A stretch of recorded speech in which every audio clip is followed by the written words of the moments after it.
మీద రజనీకాంత్ ఫ్యాన్స్ కోపంగా ఉన్నారా? అదేంటి అలా అంటున్నారు? కూలీ సినిమాలో నటిస్తున్నారు, పైగా తన ఇమేజ్ పక్కన పెట్టి మరి రజనీ కోసం ఫస్ట్ టైం విలన్ అవుతున్నారు.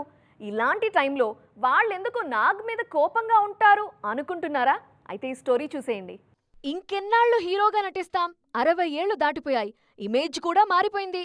ఇంకా హీరోయిన్ల వెంట పడుతూ డ్యూయెట్లు పాడితే చూసే వాళ్ళకి బాగోదు అని ఫిక్స్ అయిపోయారు నాగ్. అందుకే తనని తాను కొత్తగా ఆవిష్కరించుకుంటున్నారు నాగార్జున. డిఫరెంట్ క్యారెక్టర్స్ వైపు అడుగులేస్తున్నారు. ఈ క్రమంలోనే కుబేరాతో తొలి అడుగు వేశారు. ధనుష్, శేఖర్ కమ్ముల కాంబినేషన్లో వచ్చిన కుబేరాలో చాలా ఇంపార్టెంట్ రోల్ చేశారు నాగార్జున. అది హీరోగా కాదు, అలాని విలన్ కూడా కాదు, పరిస్థితులకు తగ్గట్లు మారిపోయే పాత్ర. కుబేర తర్వాత నాగ్ కథల ఎంపికలో మార్పులొచ్చాయి. మరోవైపు రజనీకాంత్ కూలీలోనూ ఈయన విలన్ గా నటిస్తున్నారు. కాకపోతే రజనీ ఫ్యాన్స్ ఇప్పుడు నాగ్ పై కాస్త కోపంగా ఉన్నారు. లోకేష్ కనగరాజ్ తెరకెక్కిస్తున్న కూలీలో కేవలం నాగ్ మాత్రమే కాదు, ఉపేంద్ర, అమీర్ ఖాన్ కూడా నటిస్తున్నారు. అయితే ఈ సినిమా కథ మొత్తం నాగార్జున లీక్ చేస్తున్నారంటూ సోషల్ మీడియాలో ఆయనపై రజనీ ఫ్యాన్స్ కాస్త కినుక వహిస్తున్నారు. తాను విలన్ అని, తనకు రజనీ కాంబోలో సీన్స్ ఉంటాయని, ఆమీర్ క్లైమాక్స్ లో వస్తారంటూ లీక్ చేశారు నాగార్జున. కూలీ రిలీజ్ వరకు నాగార్జున విలన్ అనే సంగతి దాచాలనుకున్నారు మేకర్స్. కానీ కుబేరా ఇంటర్వ్యూలో అది రివీల్ చేసేశారు నాగార్జున. ఆ తర్వాత కూలీలోని యాక్షన్ సీన్స్, క్యారెక్టర్స్ పై లీక్స్ ఇచ్చారు నాగార్జున. ఆగస్ట్ 14న ఈ సినిమా విడుదల కానుంది. అప్పటి వరకు please Nag, don't reveal anything అంటున్నారు రజనీ ఫ్యాన్స్. తెలుగు ఇండస్ట్రీకి కొన్నాళ్ల పాటు హీరోయిన్ల కొరత తీరిపోయేలా కనిపిస్తోంది. కొత్త ముఖాలతో టాలీవుడ్ కళకళ్లాడుతుంది. రాబోయే 2-3 నెలల్లో 2-3 కొత్త అమ్మాయిలు క్రేజీ సినిమాలతో వచ్చేస్తున్నారు. తమ సత్తా చూపించాలని ఉవ్విళ్ళూరుతున్నారు. మరి వాళ్ళెవరు? వాళ్ళ చేతుల్లో ఉన్న సినిమాలేంటి? మాళవిక మనోజ్. తెలుగు ఆడియన్స్ కి ఈ పేరుతో పెద్దగా పరిచయం లేకపోవచ్చు, కానీ తమిళ్లో మాత్రం బాగా పాపులర్. అక్కడ జో అనే సినిమాతో మాళవిక మంచి గుర్తింపు తెచ్చుకున్నారు. తెలుగులో సుహాస్ హీరోగా నటిస్తున్న ఓ భామా అయ్యో రామా సినిమాతో పరిచయం అవుతున్నారు. జూలై 11న విడుదల కానుంది ఈ మూవీ. ఓ భామా అయ్యో రామా హిట్ అయితే ఖచ్చితంగా మాళవిక టాలీవుడ్ లో హాట్ టాపిక్ అవ్వటం ఖాయం. పైగా సాఫ్ట్ లవ్ స్టోరీస్ కి ఈ అమ్మాయి పర్ఫెక్ట్ చాయిస్ అంటున్నారు మేకర్స్. మరోవైపు మిస్టర్ బచ్చన్ బ్యూటీ భాగ్యశ్రీ బోర్సే కూడా వరుస సినిమాలతో వచ్చేస్తున్నారు. తొలి సినిమా ఫ్లాప్ అయినా అమ్మడు మాత్రం అదిరిపోయే ఆఫర్స్ అందుకుంటున్నారు. మిస్టర్ బచ్చన్ తర్వాత కాస్త గ్యాప్ తీసుకున్న భాగ్యశ్రీ జూలై 31న విజయ్ దేవరకొండ కింగ్డమ్ సినిమాతో వచ్చేస్తున్నారు. ఆ సినిమా తర్వాత రామ్, ఆంధ్రా కింగ్ తాలూకా, దుల్కర్ సల్మాన్, కాంతా కూడా లైన్లో ఉన్నాయి. ఇవి కూడా 2025లోనే రానున్నాయి. 3 సినిమాలతో తన లక్ మారిపోతుందని నమ్ముతున్నారు భాగ్యశ్రీ. తేజ సజ్జా మిరాయిలో నటిస్తున్న రితికా నాయక్ గురించి ఆసక్తికరమైన చర్చ నడుస్తోంది ఇండస్ట్రీలో. అశోకవనంలో అర్జున కళ్యాణం సినిమాలో సెకండ్ లీడ్ చేసిన రితికా మిరాయిలో ఫీమేల్ లీడ్ గా చేస్తున్నారు. డ్రాగన్ ఫేమ్ కయాడు లోహర్ పేరు కూడా టాలీవుడ్ లో బాగానే వినిపిస్తోంది. విశ్వక్ సేన్, అనుదీప్ కేవి ఫంకీ సినిమాలో నటిస్తున్నారేమే. Welcome back. ఒక్క బ్లాక్ బస్టర్ తో కెరీర్ ఎలా మారిపోతుందో తెలియాలంటే ఆ హీరోయిన్ ని చూపిస్తే చాలు. సింగిల్ హిట్ తో సినిమాలన్నీ ఆమె ఖాతాలోకి వెళ్లిపోతున్నాయి. చిన్న పెద్ద తేడా లేకుండా హీరోలంతా ఆ బ్యూటీనే కావాలంటూ ఆమె జపమే చేస్తున్నారు. మరీ ముఖ్యంగా తమిళంలో ఆ బ్యూటీ సెన్సేషన్ ఇప్పుడు. మరి అంతలా సంచలనాలు రేపుతున్న ఆ బ్యూటీ ఎవరు? ఇండస్ట్రీలో ఎవరి టైం ఎప్పుడు ఎలా టర్న్ అవుతుందో చెప్పలేం. కావాలంటే మమితా బైజునే తీసుకోండి. మలయాళం సినిమాల్లో సైడ్ క్యారెక్టర్స్ చేస్తున్న స్థాయి నుంచి ఈరోజు స్టార్ హీరోలకు మోస్ట్ వాంటెడ్ హీరోయిన్ గా మారిపోయే స్థాయికి ఎదిగారు బైజు. ఈ బ్యూటీ డేట్స్ ఇప్పుడు తమిళంలో హాట్ కేక్. ప్రేమలో తర్వాత అమ్మడి రేంజ్ మారిపోయింది. మలయాళంలో 10 సినిమాలకి పైనే నటించినా కూడా పెద్దగా గుర్తింపు రాలేదు. కానీ గత ఏడాది విడుదలైన ప్రేమలు సినిమాతో మమితా బైజు రేంజ్ మారిపోయింది. ప్రస్తుతం తమిళ్లో దూసుకుపోతున్నారు ఈ బ్యూటీ.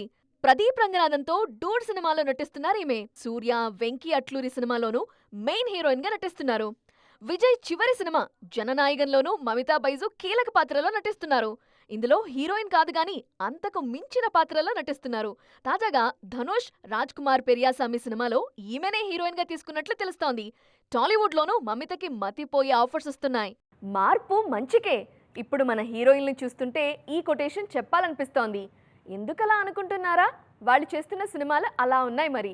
లేడీ ఓరియంటెడ్ అంటూ కమర్షియల్ కథలకి దూరం అయిపోయిన బ్యూటీస్ అంతా ఇప్పుడు ఫక్త్ మాస్ సినిమాలు చేస్తున్నారు. మరి ముఖ్యంగా సీనియర్స్ అంతా ఇదే దారిలో వెళ్తున్నారు. ఆ కథేంటో చూద్దామా? నయనతారను పక్కా కమర్షియల్ సినిమాలో చూసి ఎన్నాళ్లైందో కదా. అప్పుడెప్పుడు 2 ఏళ్ల కింద జవాన్ సినిమాలో కాసేపు అలా కనిపించారామే. తర్వాత మళ్ళీ లేడీ ఓరియంటెడ్ సినిమాలతో బిజీ అయిపోయారు.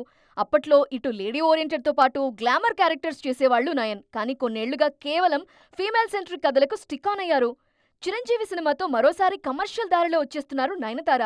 అలానే త్రిష కూడా ఈ మధ్య విడుదలైన థగ్ లైఫ్లో గ్లామర్ షో బానే చేశారు. ఇక లేడీ ఓరియంటెడ్ సినిమాలకు కేర్ ఆఫ్ అడ్రస్ అయిపోయిన అనుష్క శెట్టి సైతం ఘాటీతో పాటు కథనార్ అనే హీరో సెంట్రిక్ సినిమా చేస్తున్నారు. దాంతో పాటు కమర్షియల్ కథల కోసం చూస్తున్నారు స్వీటీ. సమంత కూడా తెలుగులో రీఎంట్రీ కోసం సరైన స్క్రిప్ట్ వేటలో ఉన్నారు. మంచి కమర్షియల్ కథలో నటించాలనుందన్నారు ఈ బ్యూటీ. అలానే లేడీ ఓరియంటెడ్ సినిమాలు ఎక్కువగా చేసే కీర్తి సురేష్ బేబీ జాన్తో రూట్ మార్చేశారు. త్వరలోనే రౌడీ జనార్దన్లో విజయ్ దేవరకొండతో నటించబోతున్నారు. అలానే అనుపమ పరమేశ్వరన్ లాంటి బ్యూటీ సైతం కమర్షియల్ రోల్స్ వైపు అడుగులేస్తున్నారు. Welcome back. శృతి హాసన్ సంచలన నిర్ణయం తీసుకున్నారు. ఓ స్టార్ హీరోయిన్ గా ఉండి అలాంటి నిర్ణయం తీసుకోవటం చాలా కష్టమని తెలిసినా తన పర్సనల్ లైఫ్ కోసం తప్పట్లేదంటున్నారు కమల్ తనయ. ఆమె హార్డ్ డెసిషన్తో ఫ్యాన్స్ కూడా డీప్గా డిసప్పాయింట్ అవుతున్నారు. అయినా కూడా తన నిర్ణయం మారదంటున్నారు శృతి. ఇంతకీ శృతి తీసుకున్న ఆ డెసిషన్ ఏంటి? ఎప్పుడూ రేసులో లేనట్లే ఉంటారు కానీ చేతి నిండా సినిమాలతో బిజీగా ఉంటారు శృతి హాసన్. ఇప్పుడు కూడా రజనీకాంత్ కూలీ, సలార్ 2 సినిమాలతో బిజీగా ఉన్నారు ఈ బ్యూటీ. దీంతో పాటు హాలీవుడ్లోనూ ది ఐ అనే సినిమా చేస్తున్నారు. బాలీవుడ్ నుంచి కూడా శృతికి అదిరిపోయే ఆఫర్స్ వస్తున్నాయి. కెరీర్ పరంగా ఫుల్ బిజీగా ఉన్న శృతి హాసన్ తాజాగా సంచలన నిర్ణయం తీసుకున్నారు. ఇకపై సోషల్ మీడియాలో కనిపించకూడదని ఫిక్స్ అయిపోయారు ఈ బ్యూటీ. ఈ రోజుల్లో ఫుడ్ లేకుండా అయినా ఉంటారేమో గానీ ఇన్స్టా, ట్విట్టర్ లేకుండా ఉండట్లేదు హీరోయిన్లు. వాళ్ళు ఏం చేసినా అందులో పోస్ట్ చేస్తుంటారు. అలాంటి సోషల్ మీడియాకి సెలవిచ్చారు శృతి. అన్నీ తెలిసే సోషల్ మీడియాకి దూరంగా ఉండాలని నిర్ణయించుకున్నట్లు చెప్పారు శృతి హాసన్. కొన్నాళ్ల కింద ఈమె ట్విట్టర్ పేజ్ హ్యాక్ అయింది. అందులో కొన్ని అభ్యంతరకరమైన పోస్టులు కనిపించాయి. వెంటనే బయటకొచ్చి ఇది తను పోస్ట్ చేసింది కాదని చెప్పారు శృతి. ఇది జరిగిన కొన్ని రోజులకే ఇప్పుడు సోషల్ మీడియాకి సెలవిస్తున్నట్లుగా చెప్పారు ఈ బ్యూటీ. శృతి హాసన్కు ట్విట్టర్లో 7.8 మిలియన్ ఫాలోవర్స్, ఇన్స్టాగ్రామ్లో 24 మిలియన్ ఫాలోవర్స్ ఉన్నారు. సోషల్ మీడియాలో ఆమె చాలా యాక్టివ్ కూడా. కానీ సడన్ గా శృతి తీసుకున్న నిర్ణయంతో ఫ్యాన్స్ షాక్ అయ్యారు. ప్రశాంతత కోసమే కొన్నాళ్లు సోషల్ మీడియా నుంచి దూరంగా వెళ్తున్నారంటూ పోస్ట్ చేశారు ఈ భామ. మరి ఈ దూరం ఎన్నాళ్ళనేది క్లారిటీ ఇవ్వలేదు. సో చూసారు కదా, ఇది వాటి సైన్మా 2.0. మరిన్ని interesting and colourful film details తో మళ్ళీ కలుద్దాం. టిల్ దెన్ బాయ్, జై జీన్.